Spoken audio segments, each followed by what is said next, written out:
8 दिसंबर 2024 को कुंभ की उत्पत्ति कहां से हुई, कुंभ क्यों लगता है, कहां कहां लगता है, योग लगन ग्रह वार तिथि सकल भय अनुकूल। दुनिया भर के टीवी चैनलों ने, यूट्यूबरों ने, सोशल मीडिया इन्फ्लुएंसर ने, लेकिन मेरे इस वीडियो का आज का विषय ये नहीं है। कहा जाता है करीब 55 से 60 करोड़ लोगों ने महाकुंभ में आस्था की डुबकी लगाई। कभी किसी ने कहा संगम का जल साफ नहीं था, पॉल्यूटेड था, गंदा था। पानी तो साफ नहीं कर पाए, वहां नहाने वाला पानी कैसा है, सोचिए, स्नान वाला है। अब सोनम वांगचुक महाकुंभ और ये अगला कुंभ रेत पर होगा, तो वो दिन दूर नहीं जब नदियां पूरी तरीके से सूख जाएंगी, उनमें पानी ही नहीं बचेगा। राष्ट्रीय ग्लेशियर संरक्षण वर्ष घोषित किया है।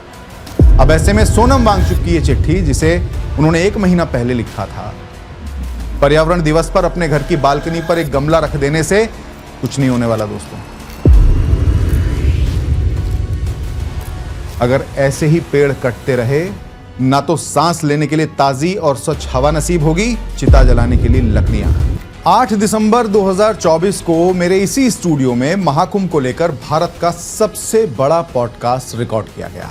दिल्ली के सांसद मनोज तिवारी और मैंने सनातन धर्म के सबसे बड़े अखाड़े के आचार्य कैलाशानंद गिरी जी महाराज के साथ पॉडकास्ट किया और महाकुंभ को लेकर एक बड़ी चर्चा का आयोजन किया। मनोज तिवारी और मैंने निरंजन पीठाधीश्वर कैलाशानंद गिरी जी महाराज से कई सवाल पूछे।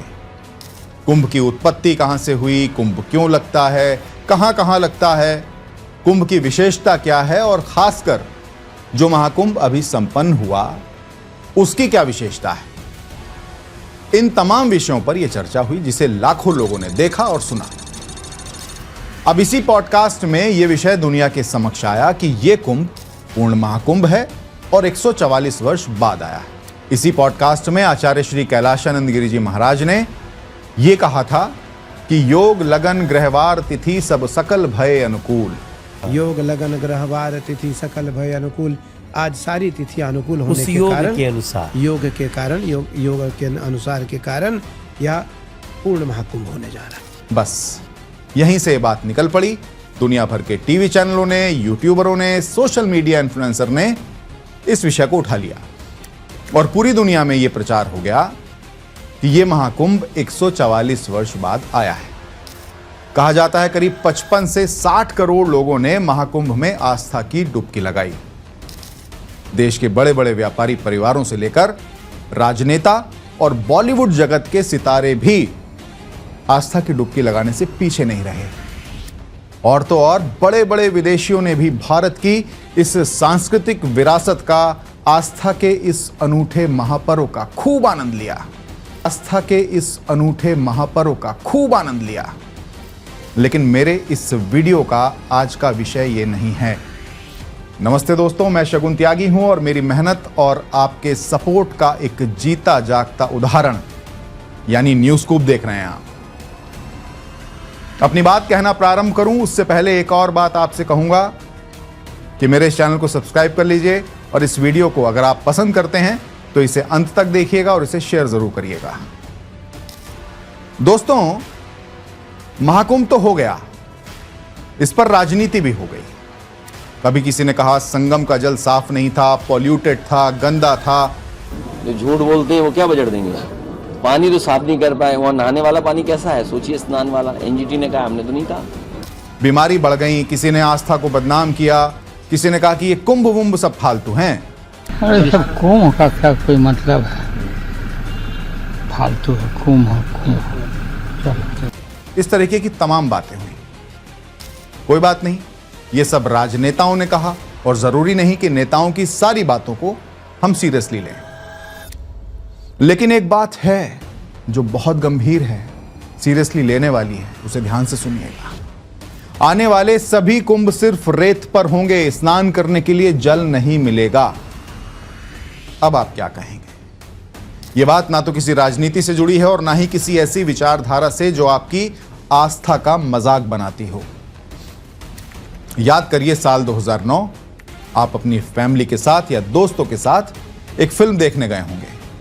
ठंडी का मौसम था, तारीख थी 25 दिसंबर, जिस दिन ये फिल्म रिलीज हुई थी। खैर, ज्यादा पहेलियां नहीं बुझाता। इस फिल्म का नाम था 3 इडियट। इस फिल्म में जिस व्यक्ति से आमिर खान का कैरेक्टर इंस्पायर्ड था, उसका नाम था सोनम वांगचुक। हालांकि फिल्मों में थोड़ा ओवर दिखाते हैं, लेकिन फिर भी आप सभी ने इस फिल्म को बहुत पसंद किया था।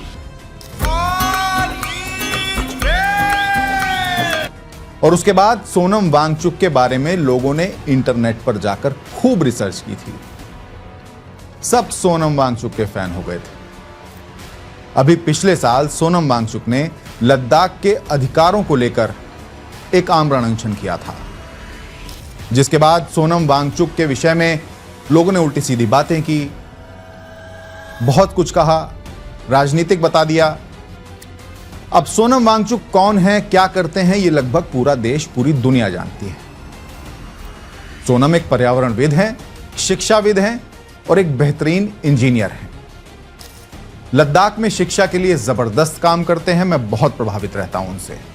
सेकमॉल नाम की एक संस्था है जिसे साल 1988 में उन्होंने स्थापित किया, जिसने लद्दाख के छात्रों की शिक्षा के लिए ऐसा काम किया जिसने विदेशों में भी एक नजीर पेश की। कुल मिलाकर यह है कि सोनम वांगचुक एक बेहतरीन शख्सियत है जिनसे पूरी दुनिया इंस्पायर्ड है, पूरी दुनिया प्रेरणा लेती है। अब मसला यह है कि आखिर में सोनम वांगचुक, महाकुंभ और ये अगला कुंभ रेत पर होगा, यह बोलकर आपको हैरान क्यों कर रहा हूं। चलिए अब की बार फाइनली मुद्दे पर आता हूं। दरअसल आज से ठीक 1 महीना पहले सोनम वांगचुक अपनी अमेरिका की यात्रा से भारत वापस लौटे तो उन्होंने देश के प्रधानमंत्री श्री नरेंद्र मोदी को एक चिट्ठी लिखी थी।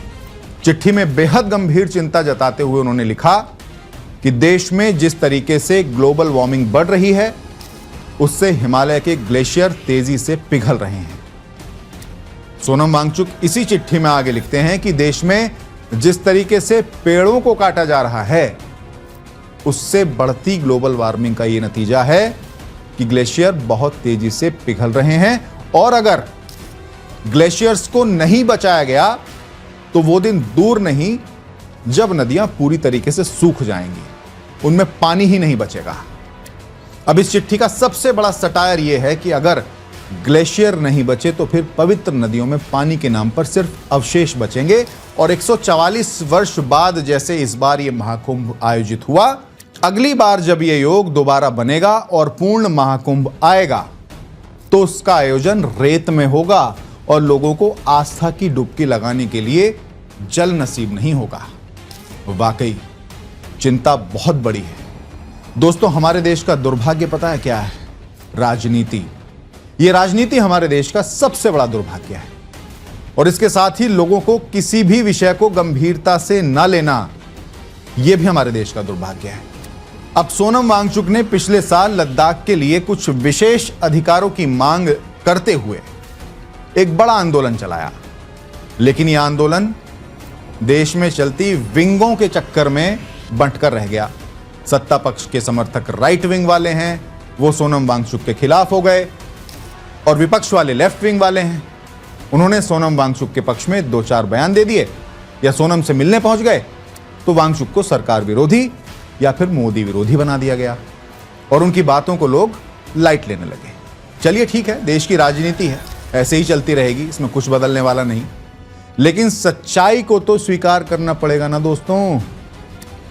देश की नदियों का हाल देखा है ना आपने पिछले 20 सालों में गंगा नदी की हालत तो देखी होगी। नदियां सिर्फ बरसाती नदियां बनती जा रही हैं दोस्तों। पहाड़ों पर बारिश होती है तो नदियों का जलस्तर बढ़ता है और यह अब जून से लेकर के सितंबर या अक्टूबर के शुरुआती हफ्तों तक ही बढ़ा रहता है। उसके बाद नदियों का जलस्तर कम हो जाता है, नदियां सूखने लगती हैं और नदियां नहर में तब्दील हो जाती हैं। दुर्भाग्य है इस बात का, दूर दूर तक नदियों में सिर्फ रेत नजर आता है और यह सच्चाई किसी से छिपी नहीं है। अब चिंता इस बात की है और मैं चाहूंगा कि आप इस बात पर टेंशन लें, चिंता करें। और माफ कीजिएगा, मेरी बात आपको कड़वी लग सकती है। अगर ऐसे ही पेड़ कटते रहे तो हमारी और आपकी आने वाली नस्लों को ना तो सांस लेने के लिए ताज़ी और स्वच्छ हवा नसीब होगी और माफ कीजिएगा, ना ही मृत्यु के बाद चिता जलाने के लिए लकड़ियां। यह कड़वा है मगर सच है।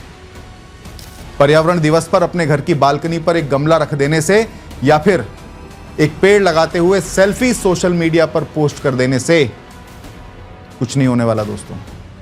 और ये जो हमारे देश के नेता, विधायक, मंत्री, सांसद, पार्षद, ये सब जो अपने साथ लाव लश्कर लेकर चलते हैं ना, पर्यावरण दिवस वाले दिन खास तौर से, और किसी एक पार्क में जाते हैं और एक पौधा लगा देते हैं और पर्यावरण दिवस की शुभकामनाएं देते हैं, इससे भी कुछ नहीं होने वाला। कुछ बड़ा करना होगा और जल्द करना होगा। और दोस्तों, हम इंसान चाहें तो क्या कुछ नहीं कर सकते। जब देश का एक बड़ा कॉरपोरेट घराना 3000 एकड़ जमीन में एक घना जंगल विकसित कर सकता है, तो क्या हम 140 करोड़ लोग एक साल में सिर्फ 12 पेड़ भी नहीं लगा सकते? 12 पेड़ ज्यादा कह दिया क्या कुछ मैंने? अगर हम 140 करोड़ लोग एक साल में 12 पेड़ यानी हर महीने एक पेड़ लगाएं, तो इस हिसाब से एक साल में पेड़ों की संख्या हो जाएगी 1680 करोड़। ईमानदारी से बता रहा हूं, अगर हम इस विषय को मजाक में लेना छोड़ दें और हल्के में लेना छोड़ दें, तो हम भारत के लोग ग्लोबल वार्मिंग जैसी इस भविष्य की त्रासदी को अभी वर्तमान में ही उसके आने से पहले खत्म कर सकते हैं। अच्छा, चलिए आपकी बासी होती हुई याददाश्त को फिर से ताजा करता हूं। याद करिए, साल 2020 मार्च का महीना था। दुनिया में एक महामारी फैली जिसका नाम था कोरोना। भारत में मार्च के महीने में पहले जनता कर्फ्यू लगा, उसके बाद कई महीनों के लिए लॉकडाउन लग गया। माना लोगों को बहुत तकलीफें हुई, कई लोगों ने अपनों को खोया, कई लोगों ने अपना कारोबार खोया। और ऐसे संकट के दिनों को आपको मैं याद भी नहीं दिलाना चाहता। भयावह यादें थी माना, लेकिन उन्हीं भयानक यादों के बीच एक सुखद बात को भी याद करिए कि आसमान नीला नजर आने लगा था। पंजाब के खेतों से हिमालय के पहाड़ दिखने लगे थे। भारत क्या, बल्कि दुनिया के कई शहरों के लोगों ने न जाने कितने वर्षों से रात के समय आसमान में तारे नहीं देखे थे। उन्हें उस समय तारे नजर आने लगे थे आसमान में। क्या वजह थी? क्योंकि सब कुछ बंद था। गाड़ियां बंद थी, जो ग्लोबल वार्मिंग का सबसे बड़ा कारण है। फैक्ट्रियां बंद थी, जो कार्बन उत्सर्जन का सबसे बड़ा कारण है। बिजली का कंजम्पशन कम था, जिससे वायुमंडल में फैलने वाली गैसें जो ओजोन को नुकसान पहुंचाती हैं, वो कम हो गई थी। लेकिन हम सब भूल गए, क्योंकि हम इतने बिजी हैं अपनी जिंदगी में कि हमें बेशक न दिखे नीला आसमान, बेशक न दिखे आसमान में तारे, हमें बेशक न दिखे पंजाब के खेतों से हिमालय के पर्वत, हम पर कोई फर्क नहीं पड़ता। बॉस, आज हमें फर्क नहीं पड़ रहा ना, लेकिन हमारी आने वाली नस्लों को पड़ेगा, यकीन मानिएगा। ये वीडियो व्यूज के लिए या फेमस होने के लिए नहीं बना रहा मैं, मुझे पता है। वैसे भी इस तरीके से जो वीडियो बनाते हैं, सही ज्ञान देने वाले वीडियोस को लोग ज्यादा पसंद करते नहीं हैं, क्योंकि सच कड़वा होता है ना। कोई बात नहीं। अच्छा, आपने सुना है अभी हाल ही में उत्तराखंड और कश्मीर में कई जगहों पर बर्फबारी हुई, बर्फीले तूफान आए। क्यों आए? पता है जानकार क्या कहते हैं? जानकार कहते हैं कि मार्च के महीने में इस तरह बर्फबारी और बर्फीले तूफानों को चिंता के विषय के रूप में देखना चाहिए। हालांकि मैदानी लोगों में लोग इसे मौसम की आंख मिचौली कहते हैं और इसका मजा लेते हैं, लेकिन आपका आज का ये मजा भविष्य की सजा न बन जाए।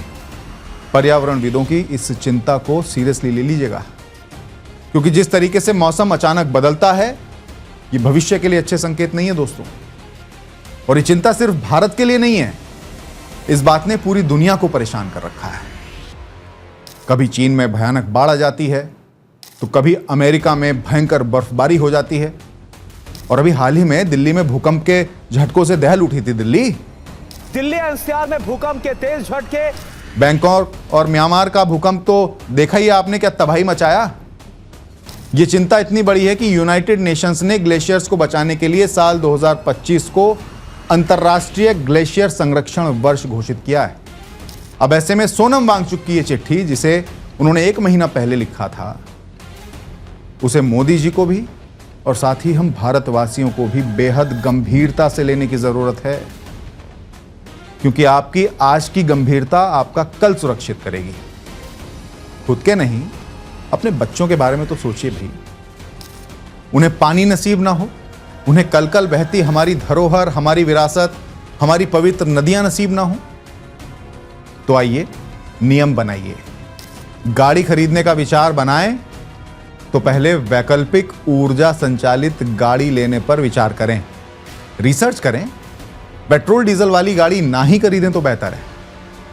घर में अगर 8 घंटे एसी चलाते हैं तो 1 घंटा उसे बंद रखिए, ताकि उससे निकलने वाली गर्मी और वातावरण को नुकसान पहुंचाने वाली जो गैसों का उत्सर्जन उससे होता है उसमें कमी हो सके। कोशिश करें अपने घर या दफ्तर में अधिक से अधिक सौर ऊर्जा का प्रयोग करें। हो सकता है इसे करने पर आपके थोड़े से पैसे ज्यादा खर्च हो जाएं, लेकिन आपका आज का ये खर्च आपको भविष्य में जीवन का लाभ देगा दोस्तों।